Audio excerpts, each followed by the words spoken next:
Hi hello friends, welcome to the channel flavour சமையல். நம்ம இன்றைக்கி இந்த வீடியோ என்ன பார்க்க போகிறோம் பார்த்தீங்கன்னா, ரொம்பவே சூப்பரான டேஸ்டியான வாயில் வச்சு கரையக்கூடிய அளவுக்குள்ள ஒரு கேக் தான் பார்க்க போகிறோம். கேக்கே பிடிக்காதவங்க கூட இந்த கேக் சாப்பிட்டாங்கன்னா அந்த அளவுக்கு விரும்பி சாப்பிடுவாங்க. டேஸ்ட் வைஸ் அட்டகாசமாக இருக்கும். இது என்ன கேக்குன்னு பார்த்தீங்கன்னா, ட்ரெஸ்லெஸ்ஸஸ் கேக். இதோட இது வந்து ஃபுல் அண்ட் ஃபுல் மில்க்லேயே சோக் பண்ணுறது. இதில் பார்த்திங்கன்னா 3 வெரைட்டி ஆஃப் மில்க் வந்து நம்ம சேர்த்துருக்கோம். அதனால் டேஸ்ட்டும் நல்லா ரிச்சாகவே இருக்கும். இப்போ இந்த ரெசிபிக்கு தேவையான பொருட்கள்லாம் என்னென்னு பார்ப்போமா? அதுக்கு முன்னாடி நம்ம சேனலை ஃபஸ்ட் டைம் பார்க்குறீங்கன்னா ஃப்ளேவர் சமையலை சப்ஸ்கிரைப் பண்ணிக்கோங்க. பெல் பட்டன் நமக்குங்க கூடவே லைக் பண்ணி தட்டிடுங்க. அப்போ தான் அடுத்தடுத்து போடுற வீடியோ நோட்டிஃபிகேஷன் வரும். இப்போது நம்ம வீடியோக்குள்ளே போகலாம். ஃபஸ்ட்டு பார்த்தீங்கன்னா இல்லை ஒரு மிக்சிங் பவுல் எடுத்துக்கோங்க. அதில் பார்த்தீங்கன்னா 2 முட்டை வந்து உடச்சி ஊற்றிக்கலாம். நாளைக்கு பார்த்தீங்கன்னா ஒரு 1/2 kg அளவுள்ள கேக் வந்து பண்ணுறதுனால 2 முட்டை உடச்சி ஊற்றிக்கிறேன். அதில் ஒரு 1/2 டீஸ்பூன் அளவுக்கு வெனிலா எசன்ஸ் சேர்த்துக்கோங்க. இப்போ இதை பார்த்தீங்கன்னா முட்டையை நல்லா ஃப்ளப்பி ஆகிற அளவுக்கு நல்லா பீட் பண்ணி எடுத்துக்கிடுவோம்.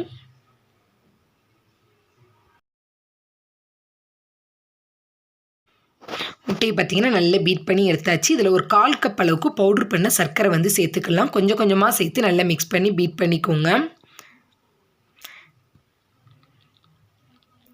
1/4 கப் சர்க்கரை சேர்த்து நல்லா பீட் பண்ணும்போது நம்மளுக்கு முட்டையோட கலர் வந்து நல்லா சேஞ்ச் ஆகி கிடைக்கும். லைட் எல்லோலேருந்து கொஞ்சம் ஒயிட் கலரில் மாறிடும். அந்த அளவுக்கு பீட் பண்ணிவிட்டு இதில் ஒரு 2 டேபிள் ஸ்பூன் அளவுக்கு மட்டும் ஆயில் வந்து சேர்த்துக்கிடலாம். ஆயில் சேர்த்துட்டு பார்த்தீங்கன்னா ஜஸ்ட் மிக்ஸ் பண்ணி மட்டும் விட்டுக்கோங்க. ஆயில் எல்லா பக்கமும் சேர்றதுக்கு ரொம்ப பீட் பண்ணிங்கன்னா கேக் பார்த்தீங்கன்னா ஹார்ட் ஆயிரும். அடுத்து பார்த்தீங்கன்னா ஒரு அரிப்பு வச்சுட்டு அதில் 1/2 கப் அளவுக்கு மைதா மாவு வந்து சேர்த்துக்கலாம். அந்த மைதா மாவுலேருந்து பார்த்தீங்கன்னா 2 டீஸ்பூன் அளவுக்கு நான் மைதா மாவு வந்து அதிலேருந்து எடுத்துடுறேன். அதுக்கப்புறம் பார்த்தீங்கன்னா 2 டீஸ்பூன் அளவுக்கு மில்க் பவுட்ரு வந்து சேர்த்துக்கோங்க. டேஸ்ட் ரொம்பவே சூப்பராக இருக்கும். இப்போ பார்த்தீங்கன்னா 2 டீஸ்பூன் அளவுக்கு மைதா மாவு அதிலேருந்து எடுத்துட்டு அடுத்து மில்க் பவுட்ரு வந்து இப்போ அதில் சேர்த்துக்கிடலாம். 2 டீஸ்பூன் அதே அளவுக்கு சேர்த்துக்கோங்க. அப்புறம் 1/2 டீஸ்பூன் அளவுக்கு பேக்கிங் பவுடர் சேர்த்துருக்கேன். இதில் வந்து பேக்கிங் சோடா நம்ம சேர்க்க தேவையில்லை. பேக்கிங் பவுடர் மட்டும்தான். அந்த பேக்கிங் பவுடர் மட்டுமே சேர்த்து நல்லாவே சாஃப்டாக சூப்பராக கிடச்சிச்சு. இப்போ அதை நல்லா மிக்ஸ் பண்ணி விட்டு நல்லா கட் அண்ட் ஃபோல்டு மெத்தடில் மிக்ஸ் பண்ணிக்கோங்க. ஓவர் மிக்ஸ் பண்ணிங்கன்னா நம்ம முட்டையில் இருக்கிற ஸ்பாஞ்ச் எல்லாமே போய் நம்ம கேக் வந்து காடாயிரும். அதனால் ரொம்பவே ஸ்லோவாக மிக்ஸ் பண்ணிவிட்டு அதில் 1 டேபிள் ஸ்பூன் அளவுக்கு மட்டும் பால் சேர்த்து லைட்டாக மிக்ஸ் பண்ணிக்கோங்க. பேட்ரு பார்த்திங்கன்னா நம்மளுக்கு திக்காக தான் இருக்கும். இதிலே பார்த்தீங்கன்னா நிறைய வெரைட்டியான கேக் இருக்குது. இதில் பாதாம் பண்ணலாம், அப்புறம் ரோஸ் மில்க் ஃப்ளேவர்லேயும் பண்ணலாம். நான் அன்றைக்கி வந்து நார்மல் வெனிலா ஃப்ளேவரில் தான் பண்ணியிருக்கேன். நெக்ஸ்ட்டு கேக் பண்ணும்போது அந்த வீடியோ நான் உங்களுக்கு அப்லோட் பண்ணுறேன். இப்போ பேட்ரு பார்த்தீங்கன்னா சூப்பராக ரெடி பண்ணி எடுத்தாச்சு. அடுத்து பார்த்தீங்கன்னா இதில் 6 இன்ச் டின்னில் பட்டர் ஷீட் போட்டு எடுத்து வச்சுருக்கேன். இப்போ நம்ம மிக்ஸ் பண்ணி வச்ச பேட்டரை இதில் ஊற்றி பேக் பண்ணிக்கலாம். நான் அவனில் பார்த்தீங்கன்னா 180 டிகிரியில் 30 மினிட்ஸுக்கு பேக் பண்ணி எடுத்துட்டேன். 10 நிமிஷம் ப்ரீஹீட் பண்ணிவிட்டு அப்புறம் 30 மினிட்ஸ் பேக் பண்ணி எடுத்துக்கோங்க. இதை நார்மல் கடாயில் வைக்கணும்னா அந்த வீடியோ நான் அப்லோட் பண்ணியிருக்கேன். அதோட லிங்க் தர தேவைப்பட்ட செக் பண்ணி பார்த்துக்கோங்க. அதுவும் 25லேருந்து 30 நிமிஷம் வரை நம்ம பேக் பண்ணி எடுத்துக்கிடுவோம். இப்போ பார்த்தீங்கன்னா கேக் ரொம்பவே சூப்பராக பேக் பண்ணி எடுத்தாச்சு. நல்லா ஆற வச்சுட்டோம். இப்போ இதை வந்து வெளியே டிமோல்ட் பண்ணி எடுத்துடலாம்.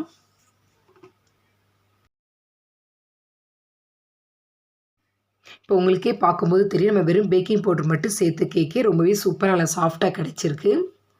நம்ம பேக்கிங் சோடா எதுவுமே சேர்க்கலாம். இப்போ பார்த்தீங்கன்னா இது ஒரே லேயராக கூட நம்ம வந்து கேக்ஸ் வச்சுக்கலாம். நான் வந்து 2 லேயராக வந்து கட் பண்ணி எடுத்திருக்கேன். ஈவனாக கட் பண்ணி எடுத்துக்கோங்க. இப்போ பார்த்தீங்கன்னா அந்த கேக் பண்ணதுக்குள்ளே மில்க் வந்து நம்ம ரெடி பண்ணிக்கிடலாம். அதுக்கு ஃபஸ்ட்டு ஒரு சின்ன பவுல் எடுத்துகிட்டு அதில் பார்த்தீங்கன்னா 1/2 கப் அளவுக்கு பால் வந்து சேர்த்துக்கோங்க. அடுத்து இதில் பார்த்தீங்கன்னா 1/2 கப் அளவுக்கு மில்க் மேட் வந்து நான் சேர்த்துருக்கேன். மில்க் மேட் சேர்க்கும்போது டேஸ்ட் இன்னுமே ரிச்சாக எடுத்து கொடுக்கனால 1/2 கப் அளவுக்கு மில்க் மேட் சேர்த்துக்கோங்க.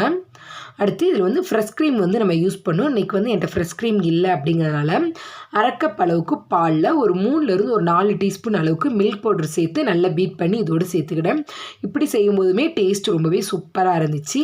எல்லாத்துக்கும் ஃப்ரெஷ் க்ரீம் வந்து கிடைக்காது. அதனால் இப்படி ட்ரை பண்ணுங்கள். டேஸ்ட் வந்து எந்த குறையுமே இல்லை, அந்தளவுக்கு ரிச்சாகவே இருந்துச்சு. இப்போ இது எல்லாத்தையும் ஒன்று சேர்ந்து நல்லா மிக்ஸ் பண்ணி விட்டுக்கிடுவோம். நம்ம பால் பவுட்ரு வந்து சேர்த்துக்கனால கட்டி எதுவுமே இல்லாத அளவுக்கு நல்லா மிக்ஸ் பண்ணி எடுத்துக்கோங்க. இப்போ பார்த்தீங்கன்னா நம்ம கேக் வந்து சோக் பண்ணதுக்குள்ளே மில்க்கும் சூப்பராக ரெடி ஆயிருச்சு. நம்ம எந்த பாத்திரத்தில் வந்து நம்ம கேக் வச்சு நம்ம சோக் பண்ண போகிறோமோ அதில் பார்த்திங்கன்னா நான் நார்மல் வீட்டில் உள்ள பிளேட்டில் தான் 2 எடுத்து வச்சுருக்கேன். அதில் பார்த்திங்கன்னா ஃபோர்க் அல்லது டூத் பிக் வச்சு நல்லா குத்தி விட்டுக்கோங்க. நல்லா ஹோல் போட்டால் தான் நம்மளுக்கு வந்து கேக்கில் போய் அந்த மில்க் நல்லா சோக்காகி டேஸ்ட்டு சூப்பராக கிடைக்கும். அதனால் ஃபோர்க் வச்சு நல்லா குத்தி எடுத்துக்கலாம்.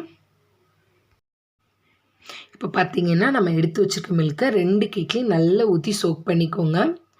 எந்த அளவுக்கு இதில் மில்க் வந்து நம்ம நிறைய ஊற்றுறோமோ அந்த அளவுக்கு டேஸ்ட் ரொம்பவே ரிச்சாக எடுத்து கொடுக்கும்.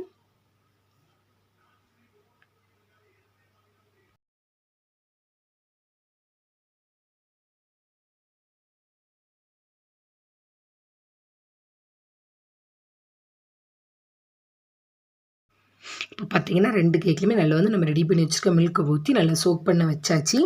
இதுக்கு மேலே பார்த்தீங்கன்னா நம்ம நார்மலாக பீட் பண்ணி வச்சுருப்போம் விப்பிங் க்ரீம், அதை வச்சு எந்த ஒரு டிசைன் வேணாலும் உங்களுக்கு தேவைன்னாலும் செஞ்சுக்கிடலாம். நான் அன்றைக்கி வந்து நார்மல் ப்ளைனாக மட்டும் போட்டு எடுத்திருக்கேன். நீங்கள் ரோசஸ் டிசைன் போட்டுக்கிடலாம், இல்லை குட்டி குட்டியான ரோசஸ் டிசைன் கூட போட்டுக்கிடலாம்.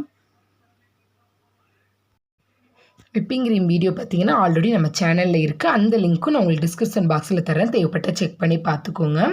1/2 கப் அளவுக்கு விப்பிங் க்ரீமில் 1லேருந்து ஒரு 2 டீஸ்பூன் அளவுக்கு ஐசிங் சுகர் சேர்த்துட்டு நல்லா பீட் பண்ணோம்னா நல்ல ஸ்டிஃபான பீக்காக கிடச்சிரும். இப்போ பார்த்தீங்கன்னா 2 கேக்லேயும் ஒவ்வொரு லேயர் பார்த்தீங்கன்னா க்ரீம் வந்து நம்ம எடுத்து அப்ளை பண்ணியாச்சு. இப்போ பார்த்தீங்கன்னா 2 கேக்லையும் க்ரீம்லாம் வச்சு சூப்பராக ரெடி பண்ணிட்டோம். அதுக்கு மேலே பார்த்தீங்கன்னா கொஞ்சமாக நட்ஸ் அல்லது செரி அல்லது ஸ்ட்ராபெரி உங்களுக்கு என்ன ஃப்ளேவர் ஃப்ரூட்ஸ் தேவையோ அதை வந்து நீங்கள் சாப் பண்ணி போட்டுக்கலாம். நான் இன்றைக்கி நார்மல் செரியும் கொஞ்சமாக நட்ஸும் மட்டும்தான் போட்டிருக்கேன். இந்த கேக் மேலே பார்த்தீங்கன்னா உங்களுக்கு என்ன ஃப்ரூட்ஸ் தேவையோ அதை சேர்த்துக்கிடலாம். நட்ஸ் உங்களுக்கு எது பிடிக்குமோ அதுவும் சேர்த்துக்கிடலாம். இதெல்லாம் சேர்த்துட்டு பார்த்தீங்கன்னா இந்த கேக்கு குறைஞ்சது பார்த்தீங்கன்னா 2லேருந்து ஒரு 3 மணி நேரமாவது ஃப்ரிட்ஜில் வச்சு செட்டாகி எடுக்கணும். இல்லைனா குறைஞ்சது ஒரு நைட்டு ஃபுல்லாக கூட வச்சுக்கோங்க. மறுநாள் காலையில் சாப்பிடும்போது டேஸ்ட் ரொம்பவே சூப்பராக இருக்கும். நாங்கள் பார்த்தீங்கன்னா ஒரு கேக் வந்து ஒரு 2 மணி நேரம் சோக் பண்ணிவிட்டு சாப்பிட்டுட்டோம். இன்னொரு கேக் பார்த்தீங்கன்னா மறுநாள் தான் சாப்பிட்டோம். அதனால் டேஸ்ட் வைஸ் ரொம்பவே சூப்பராக இருந்துச்சு. இப்போ பார்த்தீங்கன்னா நான் குட்டி குட்டியாக கட் பண்ண செரி வந்து சேர்த்துருக்கேன். இப்போ அதை பார்த்தீங்கன்னா ஃப்ரிட்ஜில் வச்சு செட் பண்ணி எடுத்துக்கிடலாம். அந்த சில்னஸோடு சாப்பிடும்போது அப்படி வாயில் வச்ச உடனே கரைஞ்சி போகிற அளவுக்கு இருக்கும். இப்போ பார்த்தீங்கன்னா நம்ம கேக் ரொம்பவே சூப்பராக ரெடி ஆயிருச்சு. டேஸ்ட் வைஸ் அட்டகாசமாக இருந்துச்சு. எப்போதுமே நான் செஞ்சோம்னா கேக் சாப்பிட எனக்கு தோணாது. ஆனால் இந்த கேக் பார்த்தீங்கன்னா அப்படி ஒரு கேக் ஃபுல்லாகவே நானே சாப்பிட்ற அளவுக்கு டேஸ்ட் ரொம்பவே சூப்பராக இருந்துச்சு. அது பீஸ் போடும்போதே அந்த அளவுக்கு சாஃப்டாக ஸ்மூத்தாக இருந்துச்சு. இதில் பார்த்தீங்கன்னா 3 ஃப்ளேவரில் மில்க் சேர்த்துருக்கனால அதோட டேஸ்ட்டும் ரொம்பவே சூப்பராக இருந்துச்சு. இப்போ ட்ரெண்டிங்கில் இருக்கக்கூடிய கேக்குன்னு கூட சொல்லலாம். இந்த கேக் பார்த்தீங்கன்னா அதே மாதிரி சாப்பிடும்போது நமக்கு எந்த அளவுக்கு பீஸ் தேவையோ அதை கட் பண்ணிவிட்டு இன்னும் கொஞ்சம் மில்க் ஊற்றி சோக் பண்ணி சாப்பிட்டா தான் அதோட டேஸ்ட்னஸே ரொம்பவே சூப்பராக இருக்கும். அதனால் நான் ஒரு பீஸ் கட் பண்ணிவிட்டு மீதி இருக்க மில்க்கையும் இதில் ஊற்றி நல்லா சோக் பண்ணிட்டேன். அதில் ஒவ்வொரு ஸ்கூப்பும் எடுத்து சாப்பிடும்போது அப்படி வாயில் வச்சோன்னே கரைஞ்சி அப்படி போயிருச்சு. அந்த அளவுக்கு சூப்பராக இருந்துச்சு. நம்ம சேனலில் பார்த்தீங்கன்னா இன்றைக்கி சூப்பர் டேஸ்டியான ட்ரீஸ்லெஸ்ஸஸ் கேக் வந்து செஞ்சு சாப்பிட்டுட்டோம். 3 மில்க் வச்சு சோக் பண்ணி ரொம்பவே டேஸ்டியான ரிச்சான கேக் செஞ்சு சாப்பிட்டாச்சு. உங்களுக்கு இந்த வீடியோ பிடிச்சிருந்துச்சுன்னா உங்கள் ஃப்ரெண்ட்ஸ் அண்ட் ஃபேமிலியோட ஷேர் பண்ணிக்கோங்க. நீங்களும் செஞ்சு பார்த்து சாப்பிட்டுட்டு எப்படி இருக்குன்னு கமெண்ட் பண்ணுங்கள். Thank you friends. இந்த வீடியோவை கடைசி வரை பார்த்ததுக்கு ரொம்ப நன்றி. மீண்டும் ஒரு வீடியோவில் சந்திப்போம்.